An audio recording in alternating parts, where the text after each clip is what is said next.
Good evening, this is Anjali and you are watching Satya Agni News. This is a possibility of heavy rains in next 2 days due to storms and western disturbances. The India Meteorological Department IMD has said that there is a possibility of heavy rains at isolated places over Himachal Pradesh, Haryana, Chandigarh and Delhi, rest of Uttar Pradesh, northeast Rajasthan and north Madhya Pradesh. Extensive rainfall activity is forecast in northwest India except Jammu and Kashmir with heavy to heavy rainfall at isolated places in Uttarakhand.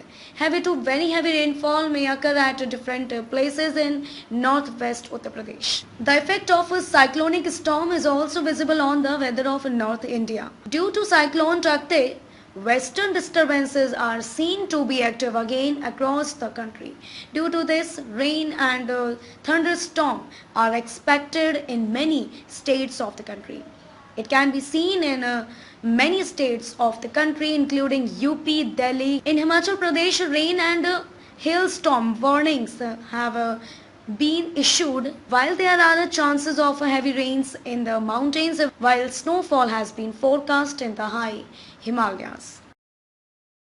अगर अभी तक आप लोगों ने हमारे channel को subscribe नहीं किया है तो सबसे पहले इसे सब्सक्राइब कर ले, साथ में रेड कलर के बेल आइकन को दबाएं, जिससे कि रोजाना देश विदेश की खबरें आप तक पहले पहुंच सके। साथ में आप अपने सुझाव को हमारे कमेंट बॉक्स में भी लिख सकते हैं और इसे ज्यादा से ज्यादा शेयर करें।